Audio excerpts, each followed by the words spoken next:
ambil jamaah tuh mau gimana cakep-cakep.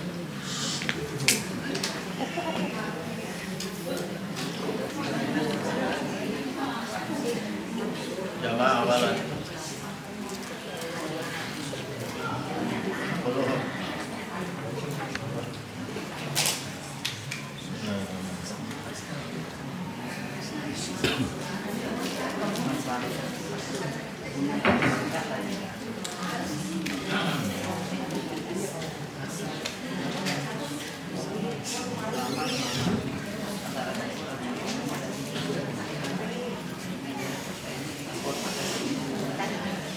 Assalamualaikum warahmatullahi wabarakatuh.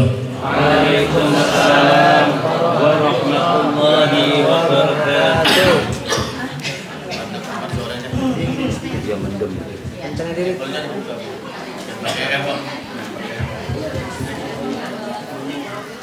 Bu, Bu, sehat Bu? Sekarang giliran saya Bu ya.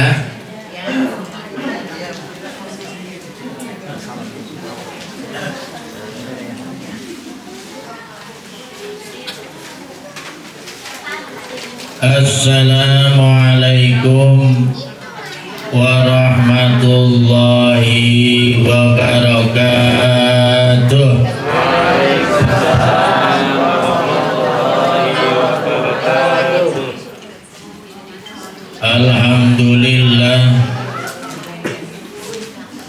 Alhamdulillahilladzi khalaqal mauta wal hayata liyabluwakum ahsanu amala. Asyhadu an la ilaha illallah wahdahu la syarikalah wa asyhadu anna sayyidana Muhammadan abduhu wa rasuluh. Allahumma salli ala sayyidina Muhammad wa ala alihi wa sahbihi ajma'in. Qala Allah ta'ala fi kitabihil karim, a'udzu billahi minasy syaithanir rajim. Yauma la yanfa'u malun wala banun illa man atallaha biqalbin salim. Wa qala Rasulullah sallallahu alaihi wasallam, mal mayyitu fi qabrihi illa kal ghariqil mughawwis. Rabbi shrah li sadri wa yassir li amri wahlul 'uqdatam min lisani yafqahu qawli. Rabbi zidni ilman nafi'a warzuqni fahman jaida bil laili wan nahar.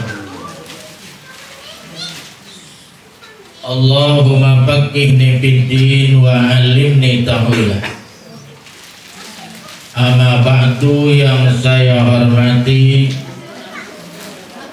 sahibul musibah Bapak Haji Ahmad Khaidir beserta keluarga, mudah-mudahan senantiasa diberikan kesabaran dan juga beliau beserta keluarga senantiasa dalam perlindungan Allah Subhanahu wa Ta'ala. Yang saya hormati jamaah Masjid Jami Al-Barkah, baik bapak-bapak maupun ibu-ibunya, jamaah Masjid Ar-Rayyan,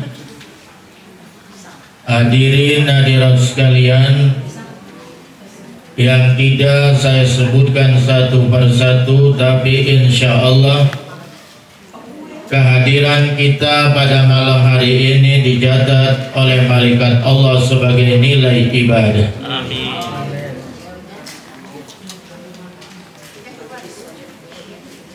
Mari sebelum saya berpanjang kalam, kita bacakan Fatihah secara khusus untuk almarhum al-maghfurlah Haji Junainil Bugdadi bin Haji Muhammad Zain ya.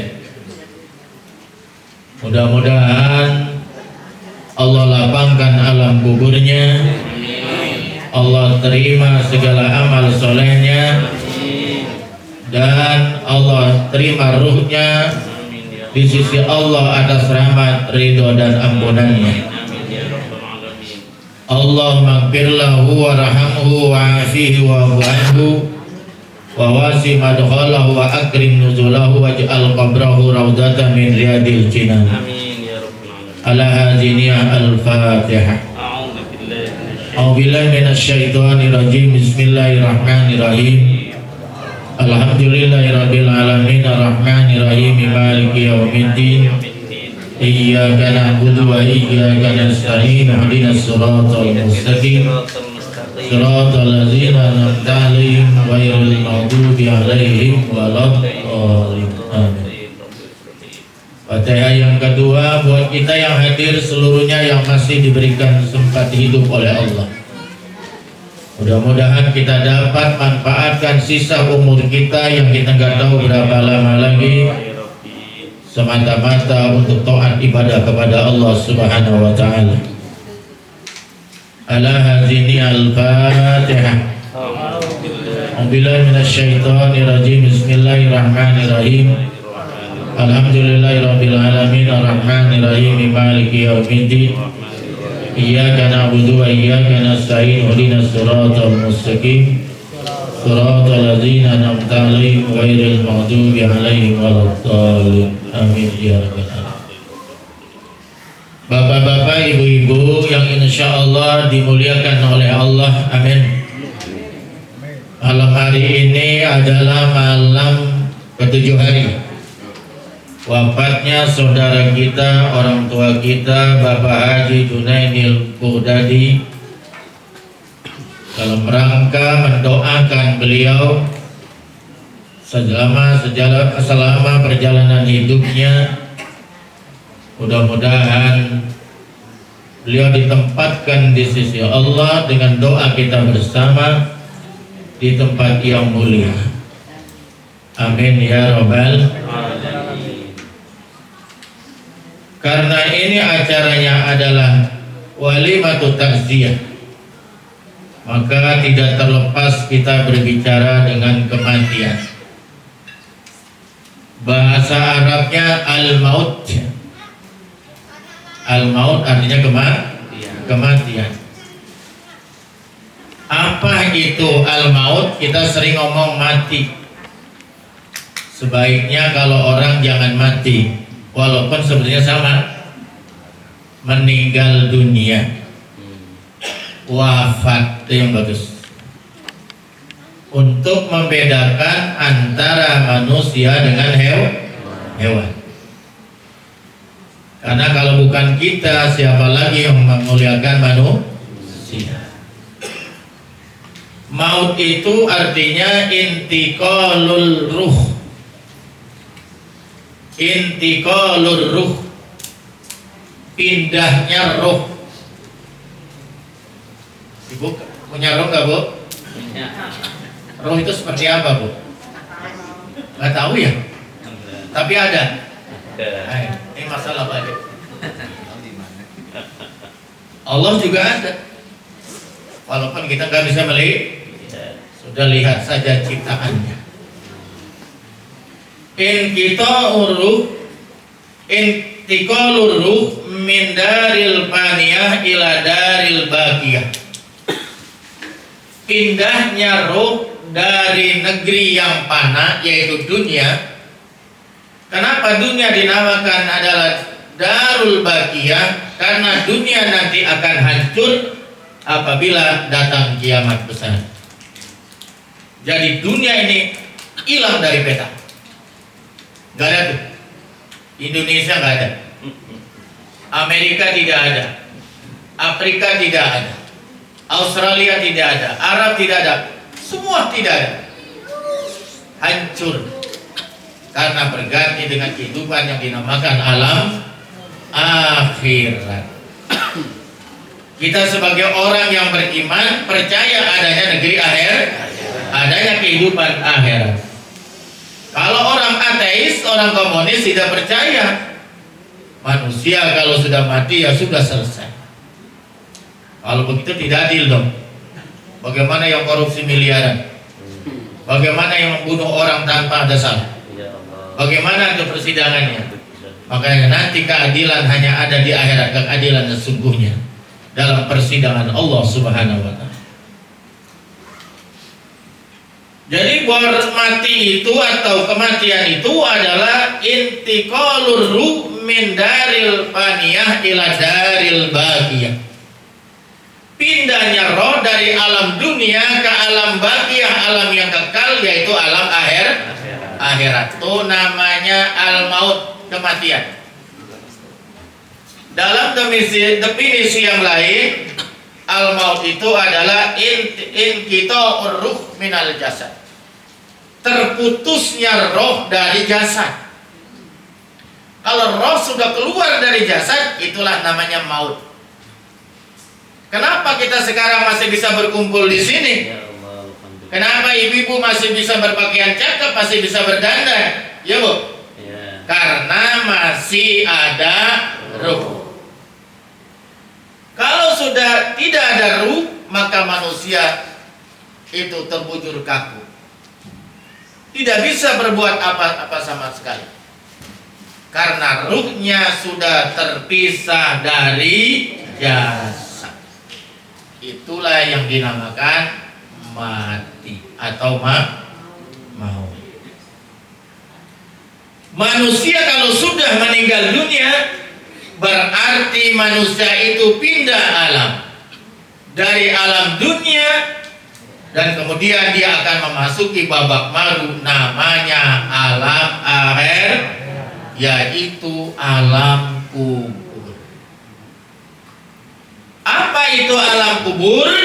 Alam kubur adalah awalul manazili min manazilil akhirah.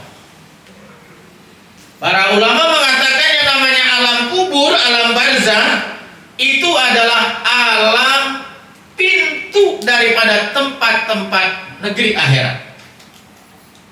Itu baru awal akhirat, itu alam kubur, Bu. Masih panjang ada lagi nanti.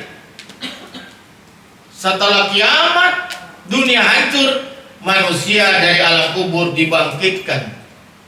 Dari mulai Adam Malik sampai Adam Yordan, sampai Adam Smith, semua dibangkitkan. Yang pertama kali dibangkitkan adalah Nabi Muhammad Sallallahu Alaihi Wasallam. Kemudian kaum muslimin yang ada di Mekah, di Ma'lab. Kemudian penghuni kuburan yang ada di Madinah, yaitu di Baqi. Barulah kuburan yang ada di Selapajang.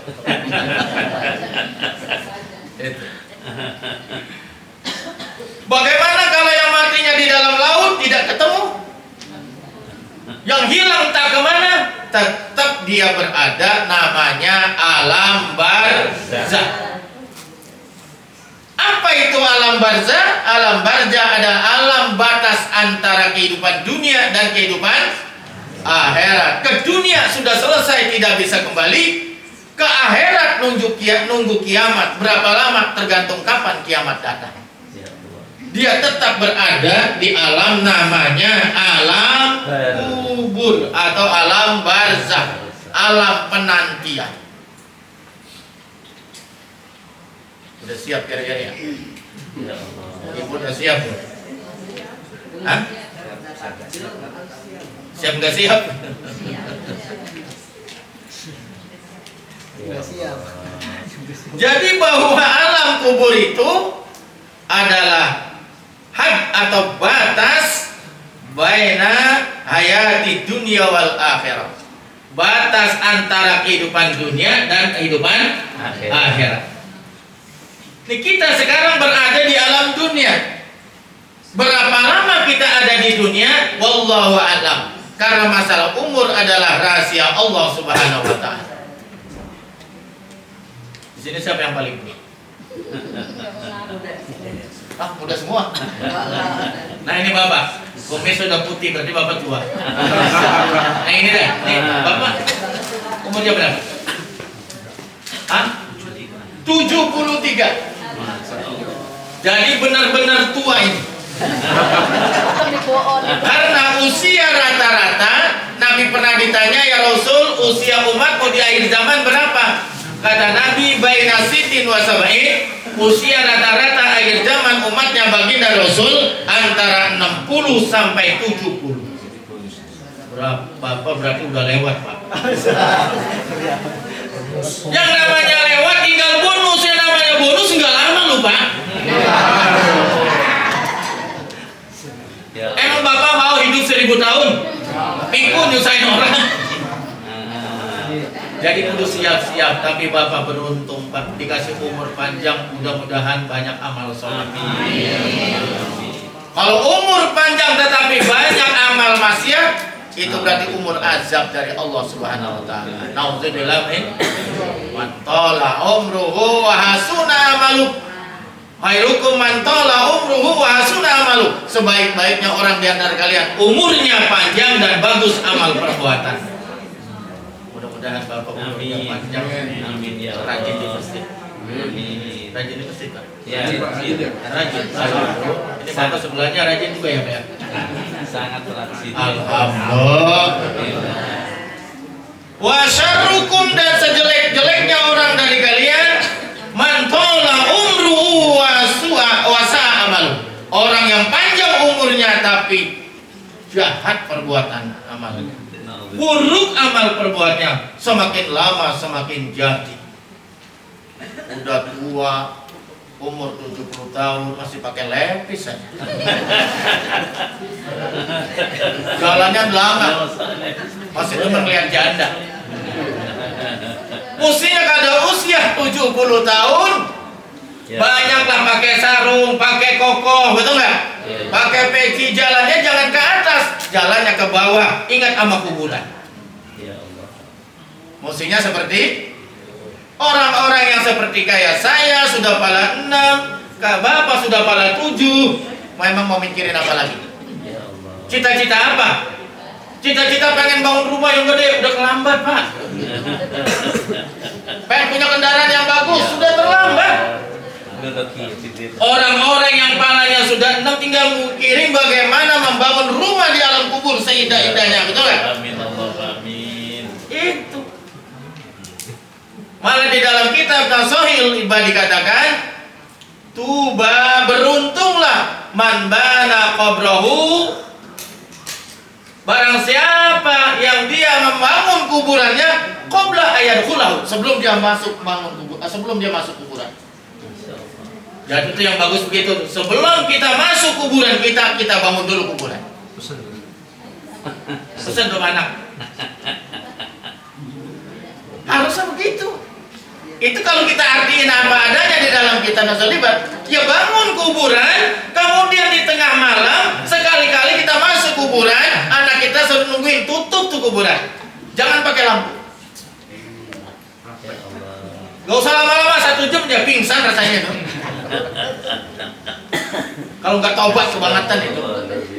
Kita merenung itu di dalam kuburan yang sempit, tidak ada listrik, tidak ada peran, tidak ada jendela. Bagaimana nanti kalau kita mati beneran? Siapa yang menolong saya?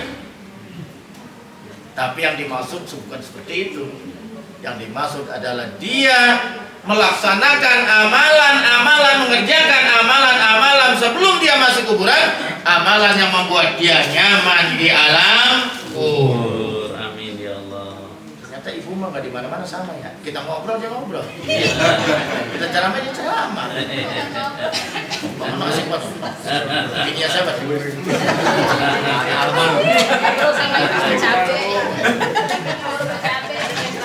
Mau ceramah dia ceramah. Apa ini? Nggak di mana sama saja.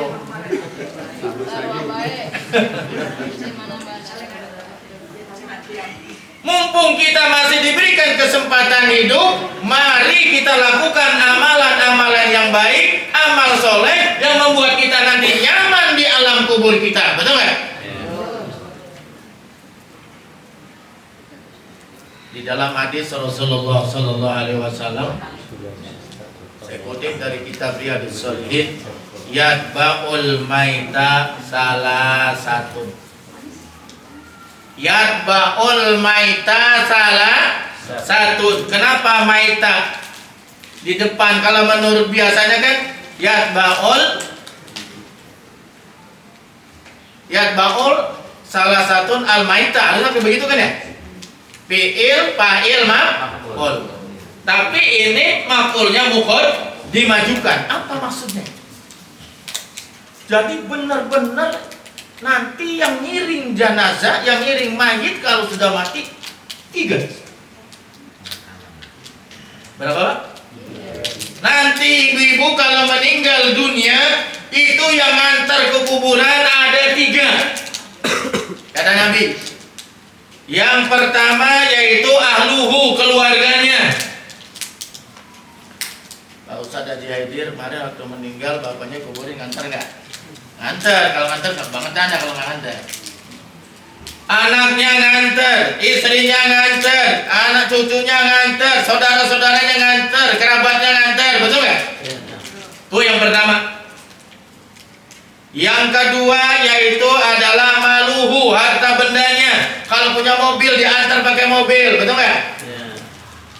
Pacul dibawa buat gali kuburan, tikar pandan dibawa. Pokoknya apa yang dibutuhkan dibawa itu hartanya. Dan yang ketiga yaitu amaluhu, amal perbuatannya di dunia itu pun ngikut itu. Tapi di sini dikatakan payarji wisnani, kemudian pulang yang 2. Pak Haji Haidir pulang. Mau ngapain? Mau di kuburan aja.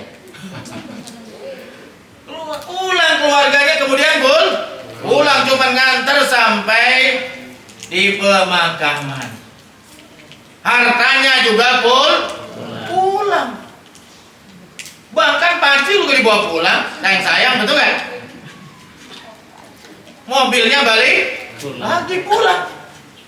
Hartanya pulang, kemudian keluarganya pulang, tinggal sendirian di alam kubur yang sangat sempit 2 kali 1 meter. Pak Amel, emang kuburan berapa sih biasanya standarnya? 90 lebar. 90. Iya, 90-an. 90 lebar. Iya, panjangnya Panjang? ya 2 meteran. 190 2 meter. Sempit amat ya. Lah itu tanah yang 1 hektar mana itu tanah? Bagi-bagi. Diambil oleh ahli waris. Betul nggak? Yang kita tempati cuma 2 kali 1 meter kurang lebih. Itu pun kalau punya, kalau tidak ya di sono. Betul nggak? Betul. Sudah disiapin tuh. Pak, udah disiapin Pak. Di mana kira-kira? Belum. Waduh. Pak Harto saja sebelum meninggal dunia udah punya kuburan. Lah kita kagak pikirin berapa lagi bekalnya. Kuburan aja kita nggak tahu di mana kita dikuburkan. Tuh orang sekarang tuh modelnya begitu. Masya Allah. Harta begitu banyak, tanah begitu banyak, ternyata tidak punya wakaf untuk kuburan. Karena tidak punya, akhirnya diambil oleh ahli waris seluruhnya. Mau tidak mau dia dimakamkan di pemakaman umum. Kalau saya udah punya di belakang masjid, ya kalau buat saya masih ada lah, buat istri saya masih ada, alhamdulillah. Kenapa saya maunya di masjid dekat pesantren? Supaya setiap saat anak saya lewat bisa mampir doakan. Santri setiap saat bisa menziarahi kubur saya. Alhamdulillah.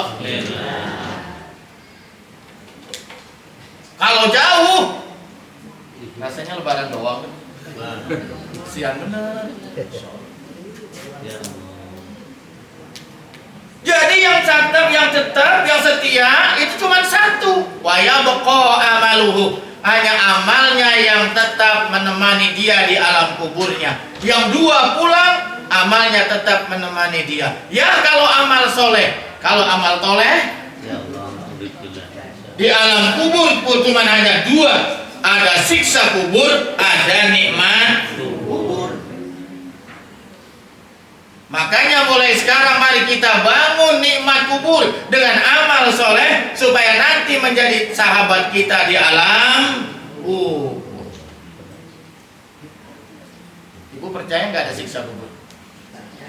Percaya. Ibu percaya dengan adanya nikmat kubur?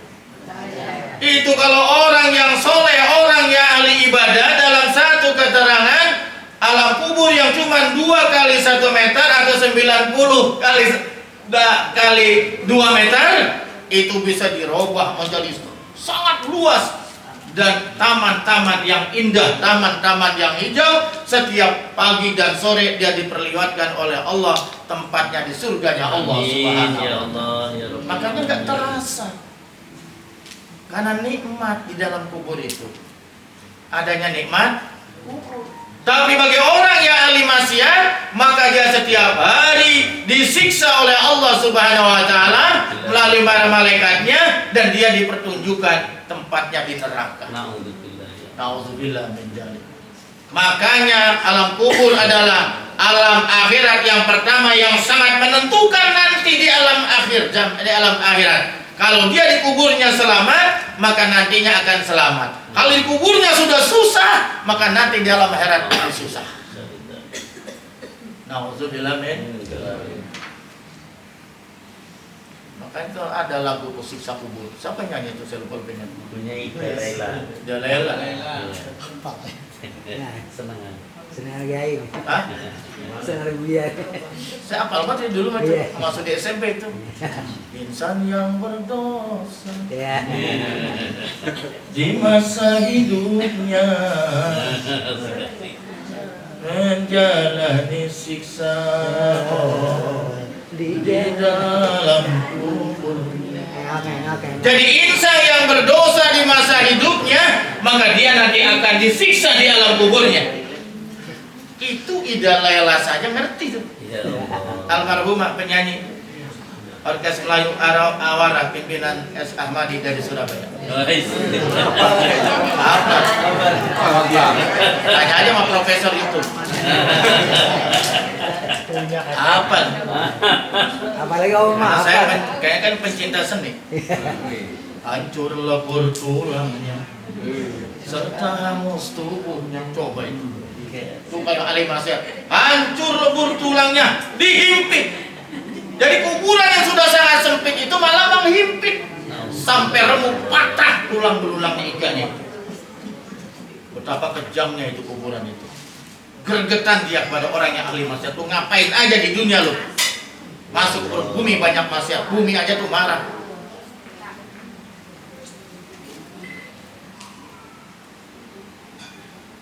Jadi orang yang berbuat dosa itu kuburannya sangat sempit. Hancur lebur tulangnya. Ya. Karena dihimpit oleh bumi. Serta hangus tubuhnya karena dibakar oleh api. Sebagai balasan dosa yang dilakukan. Sebagai balasan dosa yang dilakukan waktu dia masih hidup di dunia. Oleh karena itulah mari kita masih punya kesempatan hidup, kita cari bekal yang sebanyak-banyak agar kita bisa membangun nikmat kubur, kita bangun istana di alam kubur untuk kita tempati, karena di situ kita nanti sendirian. Orang tua apa keluarga kita tidak ada yang mau menemani di alam kubur. Kemudian orang kalau sudah dunia apa yang dia bawa? Di dalam hadis dijelaskan iza mata ibnu Adam, kalau bila anak Adam telah meninggal dunia, in qata'a amaluhu min salasin, maka putuslah amal perbuatannya kecuali tiga. Ada 3 yang terus mengalir ke alam kubur. Walaupun dia sudah di alam kubur, terus mengalir pahalanya. Nah, ini yang saya di SMS sama beliau dibahas ini katanya. Jadi nanti yang bisa menolong kita di alam kubur walaupun kita sudah meninggal dunia, yang pertama adalah shadaqatin jariyatin. Apa itu jariyah? Shadaqatin jariyatin, sedekah yang terus mengalir pahalanya, yaitu tajri thawabuha ila qabri. Pahalanya terus mengalir ke alam kubur walaupun dia sudah meninggal dunia. Apa contohnya? Misalnya Pak Haji Haidir, dia membeli mushaf Al-Quran, ditaruh di pengajian anak-anak TPA, kemudian ditaruh juga di masjid atau di mana-mana, dibaca itu Al-Quran. Selama itu dibaca, maka pahalanya terus mengalir untuk almarhum. Kalau diniatin untuk almarhum. Atau dia membangun masjid, atau dia mengamal di masjid, beli semen atau sebagainya, atau dia nyumbang karpet, atau dia mungkin nyumbang lampu-lampunya dan sebagainya, diniatkan pahalanya untuk orang tuanya. Ini pun terus mengalir sampai ke alam kubur. Orang tua kita tersenyum. Alhamdulillah. Atau kalau perlu kita bangun itu pompa air, kita bangun itu jet pump, kemudian airnya kita sedekahkan, kita niatkan buat orang tua kita. Dulu ini sering terjadi di zaman Rasulullah, karena air susah kan ya? Karena air susah, orang kaya membuat sumur, kemudian airnya siapa saja boleh mengambil di situ. Karena ada dalam satu keterangan, sodako yang paling dicintai oleh Rasulullah diantaranya adalah sedekah air. Kenapa? Karena air itu sumber kehidupan. Kita minum pakai air, kita masak juga butuh air. Apalagi?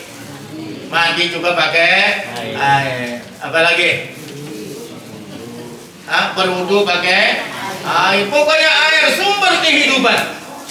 Orang bisa tidak bertahan hidup karena kurang air, tapi masih bisa bertahan hidup walaupun 3 hari 3 malam tidak makan nasi.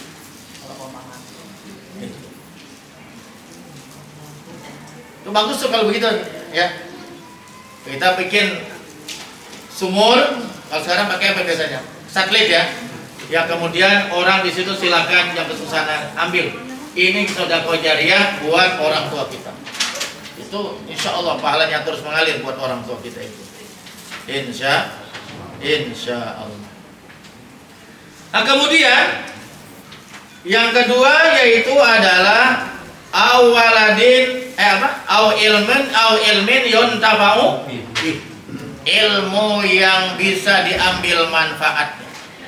Waktu kita masih hidup, walaupun kita bukan ustaz, kita ajarin tuh anak kita yang masih TK, diajarin baca Al-Quran, betul nggak ya? Kita ajar tuh anak kita dari nggak bisa baca Al-Quran sampai bisa baca, ya Bu ya. Kita ajarin salawat, kita ajarin tata cara sholat dan sebagainya. Nanti kita meninggal dunia, anak kita bisa ngaji, baca Quran, anak kita bisa sholat. Itu pahalanya terus mengalir kepada orang tua. Nah, karena orang tuanya dulu ngajarkan anak. Kalau kita nggak bisa, masukkan ke pondok pesantren, betul nggak? Kita masukkan ke madrasah, kita suruh ngaji di TPA. Nah kemudian anak kita itu sampai bisa baca Al-Quran, bisa sholat dan sebagainya, maka kita pun dapat pahala dari itu, karena kita lah yang membiayai anak-anak kita. Apalagi yang memang ustadz, apalagi yang guru, betul ya? Dosen dan sebagainya. Inilah bukan amal yang terus pahalanya mengalir sampai ke alam kubur, selama ilmu itu dimanfaatkan, diamalkan oleh para santrinya, para muridnya, para mahasiswa. Dan yang ketiga, yang pahalanya terus ngalir ke alam kubur, yaitu adalah awaladin solihin yad'u, anak yang soleh yang selalu mendoakan orang tuanya. Jadi syarat anak soleh, Bu, itu kalau dia bisa mendoakan orang tuanya. Makanya di pondok pesantren saya Darul Amanah Nadia, pinggir kali, tahu Bu?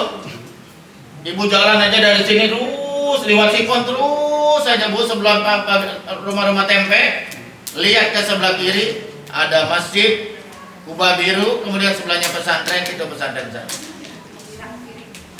Kalau tidak bisa doakan orang tuanya 1 tahun, maka di sana malu tuh santri saya. Maka santri saya itu 1 tahun harus bisa megang mic, harus bisa megang mic baca doa di masjid.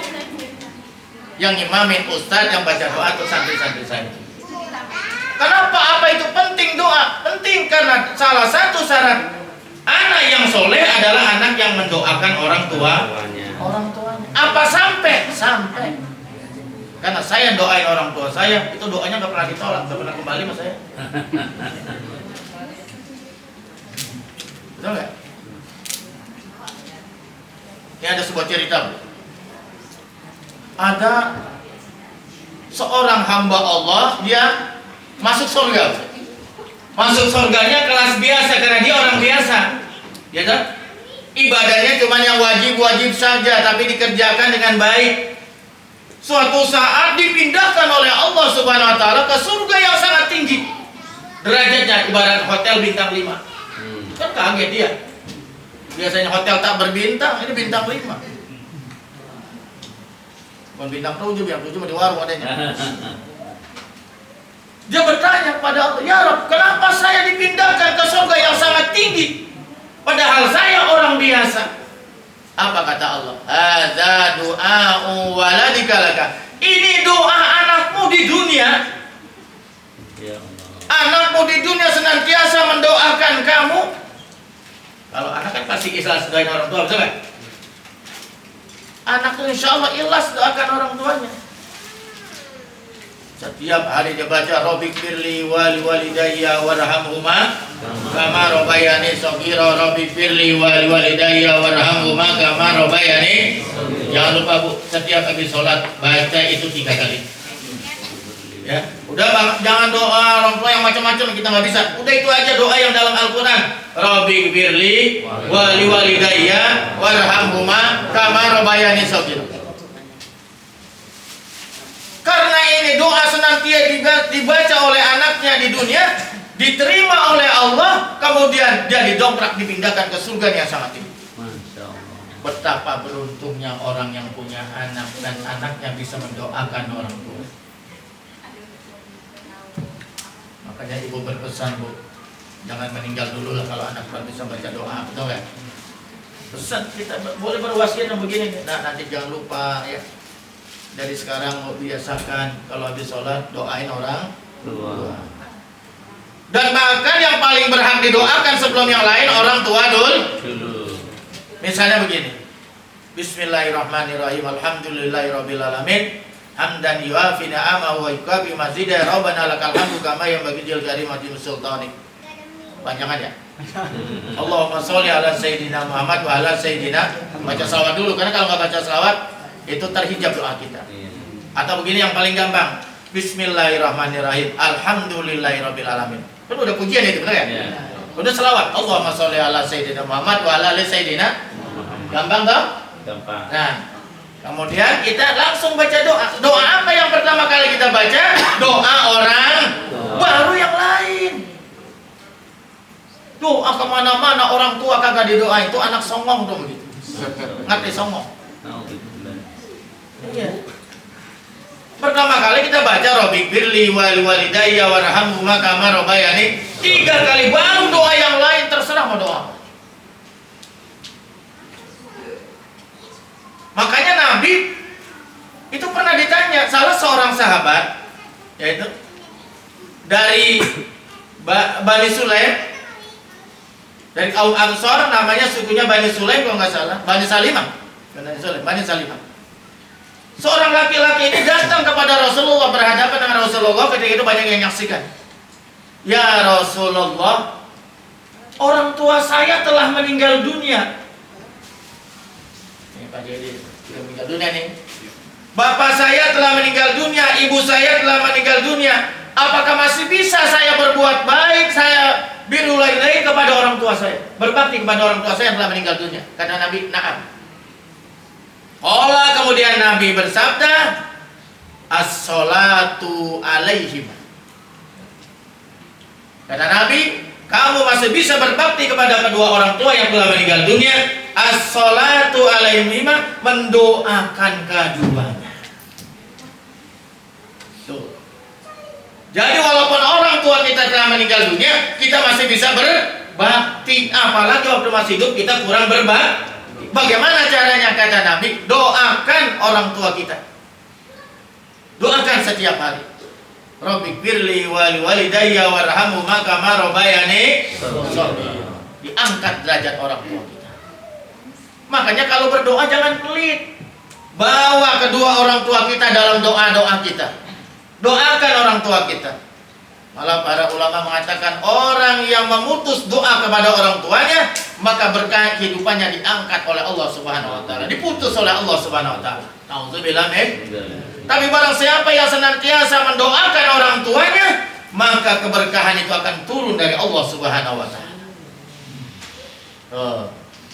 Jadi kita masih bisa silaturahim sama orang tua kita. Kita masih bisa berbakti sama orang tua kita meskipun sudah meninggal dunia. Yang kedua kata Nabi, wastighfaru lahuma, dan beristighfarlah kedua orang tua kalian. Istighfarkan, mohon ampun kepada Allah Subhanahu wa taala untuk kedua orang tua kita. Itu cara berbakti yang kedua. Jadi ketika Nabi itu hamba tadi yang diangkat derajatnya bertanya kepada Allah, kenapa saya dipindahkan ke surga yang sangat tinggi? Itu diantaranya yang kedua, hadza istighfaru laka, istighfaru waladika laka. Ini adalah istighfar daripada anakmu di dunia. Makanya kita kalau istighfar jangan untuk diri kita sendiri, ya Bu, bawa orang tua kita. Gimana caranya? Gimana caranya? Astaghfirullahaladzim. Baik deh. Astaghfirullahaladzim. Li wa liwalidayya. Astaghfirullahaladzim. Li wa liwalidayya. 3 kali. Astaghfirullahaladzim. Li wa liwalidayya. Wali jami'il mu'minina wal mu'minat wal muslimina wal muslimat al ayyaminhum. Kita kalau habis sholat istighfar 3 kali Bu ya. Barulah setelah itu baca la ilaha illallah wahdahu la syarikalah lahul mulku wa lahul hamdu ala kulli syai'in, dan seterusnya. Kalau subuh biasanya 10 kali, maghrib 10 kali, kalau yang lain 3 kali 3 kali. Begitu. Jangan pelit. Jadi kalau kita istighfar, bawa bapak kita, bawa ibu kita, maka dengan itu insya Allah dosa-dosa kedua orang tua kita diampuni oleh Allah Subhanahu wa taala. Oh, dia betapa senangnya dia tersenyum punya anak model ini. Tapi sebaliknya kalau dia sudah meninggal dunia orang tua kita, anaknya berkelimpangan dengan maksiat, orangnya jadi sempit di kuburannya orang tua kita. Nauzubillah min. Jadi sempit kan. Masya Allah.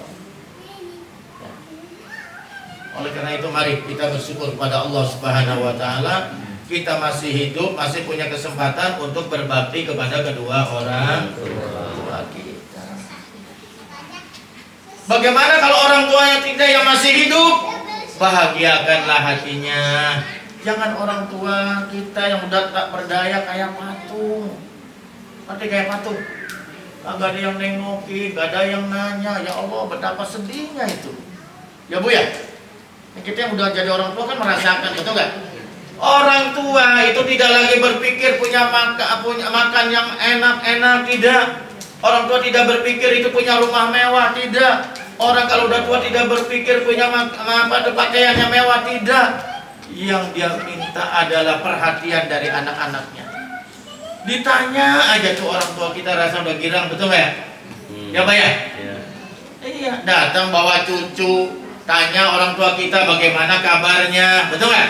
Begitu aja udah senang sekali, apalagi kalau kita punya harta, kita bantu biaya hidupnya, insya Allah tambah berkah insya Allah. Amin. Amin ya robbal. Tapi banyak orang di akhir zaman ini, dia bela mati-matian temennya, dia makan di mana-mana, ngobrol berjam-jam, tapi bapaknya, ibunya bengong kayak patung, gak pernah ditanya. Ada yang tersinggung? Hah? Sibuk kemana-mana, sementara orang tuanya gak sempet. Seminggu sekali aja kagak tuh orang tuanya gak ditengokin. Sedih gak kira-kira kalau gitu? Sedih Pak. Pernah dengar soal anak Alqamah, cerita Alqamah? Alqamah ya Bu ya? Itu Alqamah sebagai penutup. Alqamah diceritakan di dalam kitab Tahnil Qaul. Alqamah itu ahli ibadah, sholat di belakang Nabi, karena dia sahabat kan ya. Dia bisa sholat di belakang Nabi, berjamaah sama Nabi, dia berjuang bersama Nabi, dia ahli ibadah, ahli sedekah, ahli puasa, ahli jihad. Tapi ketika meninggal dunia, di situ diceritakan sakit keras, sakratul maut, berhari-hari tidak bisa mengucapkan 2 kalimat syahadat. Geger sahabat, generasi terbaik, ternyata tidak bisa mengucapkan 2 kalimat syahadat. Akhirnya istrinya datang lapor, ya Rasulullah, ini istri Alqamah suami saya kok susah, berhari-hari tidak bisa mengucapkan 2 kalimat syahadat, sakaratnya sangat lama. Akhirnya Rasulullah tengok, datang, ditalkin. Orang kalau sedang sakaratul maut kan sunnah ditalkin, betul kan? Ya Alqamah, ikutin, kalau bahasa kita begitu. Asyhadu an la ilaha illallah wa asyhadu anna Muhammadar Rasulullah. Gak bisa ngikutin. Terkunci mulutnya, susah untuk berbicara, dia punya lidahnya keluh. Apa keluh tuh? Kaku. Kayak besi, gak bisa mengucapkan. Hanya begitu.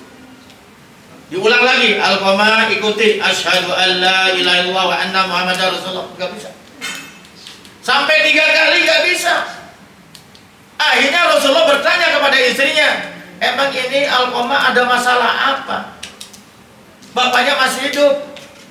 Sahabat mengatakan, qad mata abuhu, telah meninggal dunia bapaknya. Ibunya masih ada. Oh, ibunya masih ada ya Rasulullah, tapi sudah syaikhah, sudah sangat tua, rentak, tak berdaya. Panggil ibunya. Kata istrinya nih, Alqamah tidak baik hubungannya dengan ibunya. Bapaknya udah gak ada. Ibu udah tua, hidup sendirian, Masya Allah. Alqamah gak pernah open sama ibunya. Dia lebih sayang kepada istri. Kalau sudah istrinya apa saja dia turuti, tapi ibunya tidak pernah dia perhatikan. Akhirnya ibunya itu patah hati, kesel dia. Akhirnya dia bilang, Alqamah bukan anak saya lagi, saya coret dari anak saya. Ibunya sakit hati. Itu yang membuat dia susah mengucapkan 2 kalimat syahadat. Akhirnya dipanggil Bilal bin Rabah dan kawan-kawan, suruh panggil ke ibunya, suruh datang. Tapi nggak mau hadir. Kata ibunya, ya saya tidak punya anak yang namanya Alqamah. Ya Rasul, nggak mau ibunya hadir. Udah kalau begitu kasih tahu ibunya, kumpulkan kayu bakar, kita bakar saja hidup-hidup Alqamah. Daripada nanti dia dibakar di akhirat. Begitu dengar anaknya mau dibakar, ibunya lari terbopok-bopok, sambil menangis, ya Rasulullah, jangan kau bakar Alqamah, ini anak saya, dia adalah jantung hati saya, dan sebagainya. Apa kemudian Nabi ngomong? Bu, Alqamah sholat tidak diterima sholatnya, puasa tidak diterima puasanya, sedekah tidak diterima sedekahnya, haji tidak diterima hajinya, jihad tidak diterima jihadnya, kecuali ibu redo kepada Alqamah. Akhirnya apa yang terjadi? Ibunya, Alqamah anakku, ya, ibu redo, ibu ikhlas, ya, ibu ikhlas, ibu maafkan segala dosa-dosa kamu yang menyakiti hati. Begitu ibunya tersenyum dan mendoakan redo kepada Alqamah, langsung lidahnya jadi lemas. Ditalkin kembali oleh Rasulullah, Al-qoma ikuti asyhadu an la ilaha illallah wa anna muhammadar rasulullah. Al-qoma bisa mengikuti, baru mati dengan tersenyum. Gara-gara apa tuh? Gara ridho orang tua, ibunya. Makanya kata Nabi, ridho biridol walidain wasutullah bisutil. Ridhonya Allah itu karena ridhonya orang tua, murkanya Allah karena disebabkan murkanya orang tua. Makanya orang tua kasih hidup, maka kita berbuat baiklah kepada orang tua kita. Yang punya duit kasih duit, karena anak orang tua kalau sudah nggak bisa apa-apa, nggak bisa nyari duit, wajib yang memberi nafkah, terutama anak laki-laki. Kalau punya adik perempuannya apa itu tanggung jawab saudara yang laki-laki. Kalau dia miskin, Bu, ibu mau masuk surga, Bu? Mau. Kalau surga ibu diridho suami. Kata Nabi, seorang perempuan kalau dia itu sholat khamsaha wa shomat syahroha wa zakat amwalaha wajib baitillahil haram. Maka kalau perempuan seorang istri dia sholat 5 waktu, dia puasa Ramadan, dia bersedekah, dia berhaji, kemudian meninggal dunia, suaminya redo, silakan masuk surga min haitsu sa'at. Masuk surga terserah dari pintu mana. Enak jadi perempuan mah, ada garansinya, betul nggak? Kalau kami laki-laki nggak ada garansinya, betul nggak? Ya Pak ya?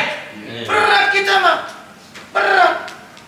Karena dia sebagai kepala keluarga, tapi ibu sudah ada garansi. Ibu mah gampang, asal ibu taat kepada suami, patuh kepada suami, meninggal dunia suami redo, surga. Asik enggak?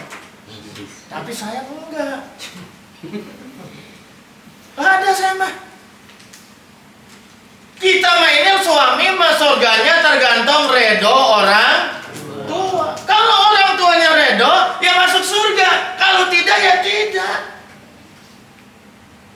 Betul nggak?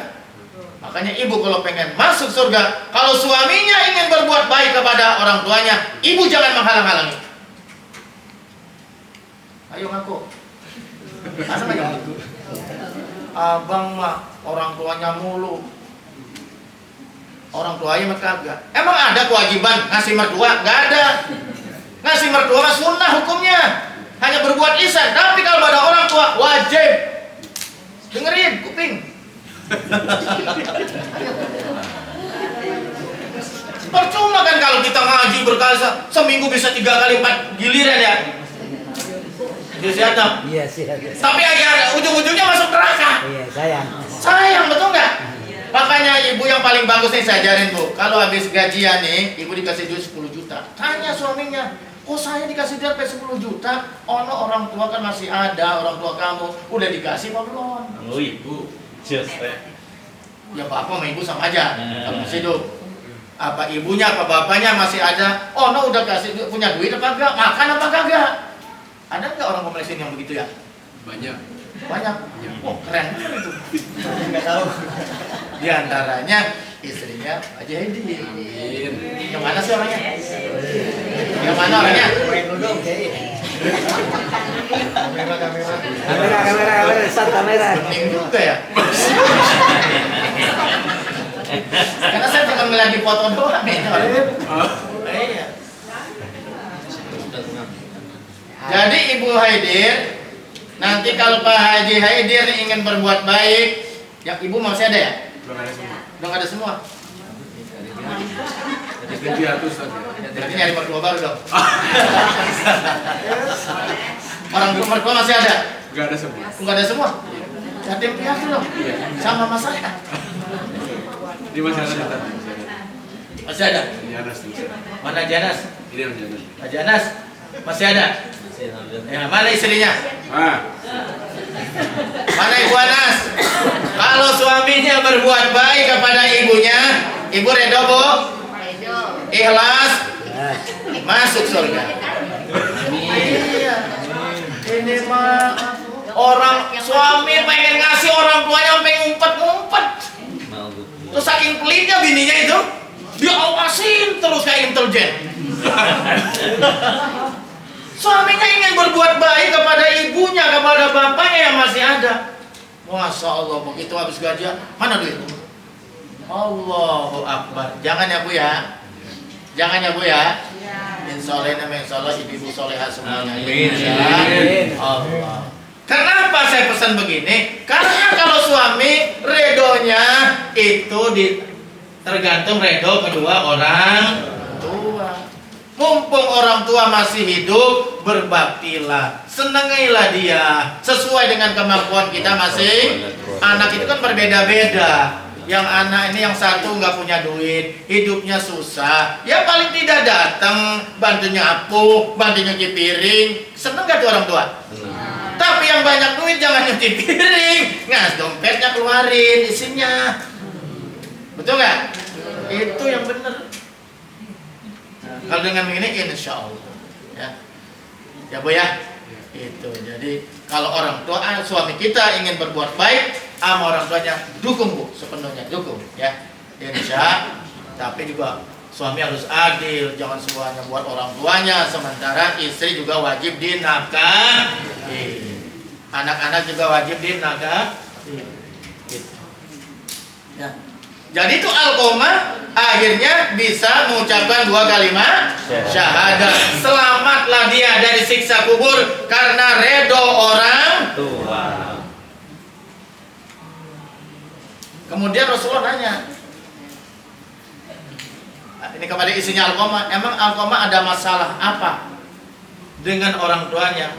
Kalau bahasa kitabnya begini, li'annahu yu'assiru imro'atahu. Dia lebih mengutamakan bininya, istrinya, ala ummi ketimbang ibunya. Ibunya selalu nomor 2. Berarti kalau nomor 2, nomor 100. Iya, nomor 1 selalu istrinya. Akhirnya dimandikan, dikapankan, disolatkan. Ini Pak Jusiata nih kerjaannya. Kemudian ketika di saat dikubur, Rasulullah berdiri di kuburan kepada para sahabat. Ayuhal muhajirun wal ansor, kata Nabi begitu. Hai sahabatku dari muhajirin dan ansor, dengarkan. Apabila ada seorang yang lebih mengutamakan istrinya dan melupakan ibunya, orang tuanya, sholatnya tidak diterima katanya. Puasa Ramadannya tidak diterima katanya. Sedekahnya tidak diterima, hajinya tidak diterima. Apa ibu nggak kasihan dengan suami kalau gitu? Kasihan nggak Bu? Nah, iya. Makanya mulai saat ini, mari ya kita berbaik kepada orang tua kita yang masih hidup, kita bahagiakan sesuai dengan kemampuan kita. Orang tua yang sudah meninggal dunia, ziarahi kuburnya. Kalau perlu seminggu sekali kalau bisa. Kalau nggak bisa ziarah langsung seminggu sekali, berziarahlah setiap pada sholat. Dengan cara apa? Mendoakannya. Yang kedua, mengistighfarkannya. Makanya saya kasih kenang-kenangan. Mana dari? Gak bisa. Oh, dari tadi satu gak bisa. Coba dibantu. Ibu-ibu separuh. Karena ibu-ibu mah seniman, dia mah rajin baca doanya. Kalau dikasih lembaran bukan disimpan, dibaca kalau ibu mah. Ya, siap Bu ya? Ini satu. Nah, ini saya kasih kenang-kenangan. Tolong diamalkan buat bekal kita nanti di alam kubur. Yang pertama, udah cepat dibantu sampai lagi dibantu.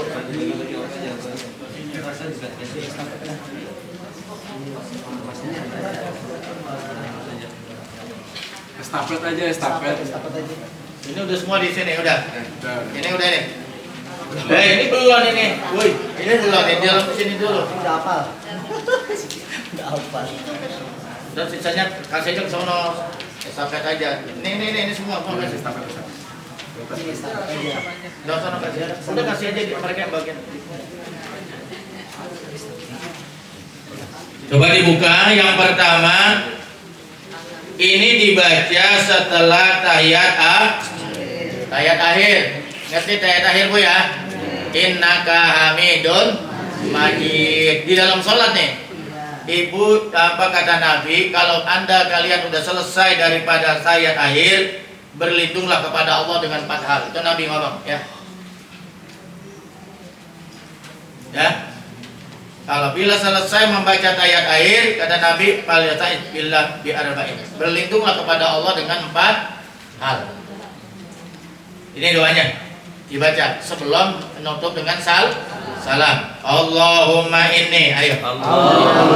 A'udzubika min azabil qabri wa azabin nari jahannam wa min fitnatil mahya wal mamat wa min syarri fitnati masihid dajjal. Sekali lagi, Allahumma inni a'udzubika min azabil qabri wa azabin nari jahannam wa min fitnatil mahya wal mamat wa min syarri fitnati masihid dajjal.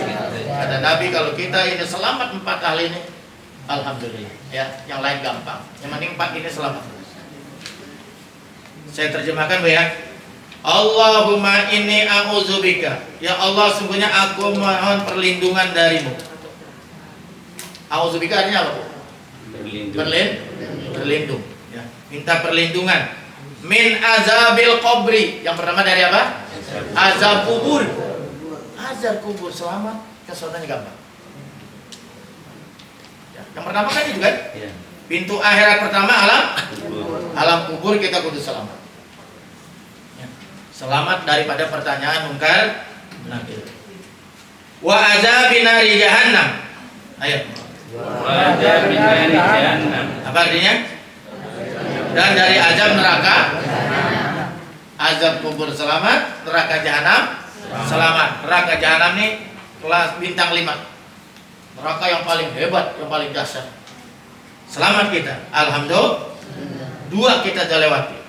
Wa min fitnatil mahya wal mamat, dan selamat dari fitnah kematian dan kehidupan. Ada orang jangan masih hidup, mati aja masih difitnah. Udah matinya nggak diterima bumi. Oh, dulu miara tuyul apa aja jangan. Orang mati masih difitnah. Nah, mudah-mudahan kita dijauhkan dari selamat dari fitnah kematian dan kehidupan. Masih hidup selamat dari fitnah, meninggal dunia juga selamat dari fitnah. Pertama fitnah, nanti pertanyaan alam kubur. Fitnah kubur diantaranya pertanyaan munkar nakir. Pertanyaan munkar nakir itu esai, nggak ada pilihan ganda. Nggak ada mah enak. Esai. Tanya jawab, nggak bisa dikemplang. Iya. Tuh pertanyaan kubur aja udah di dibocorin, masa masih nggak bisa juga? Pertanyaan kubur udah dibocorin dulu nggak? Man rabbuka? Jawabannya Allahu Akbar. hati-hati kok yang nggak bisa itu. Di dunia aja nggak bisa, bagaimana menghadapi malaikat yang serem? Man rabbuka? Apa jawabnya? Allahu Akbar. Latihan apa? Ini anggap saya malaikat munkar nakir. Man rabbuka? Allahu Akbar. Wa man nabiyuka? Wa Muhammadun atau Rasulullah Nabi, ya. Wa Muhammadun Nabi. Muhammad itu adalah Nabi.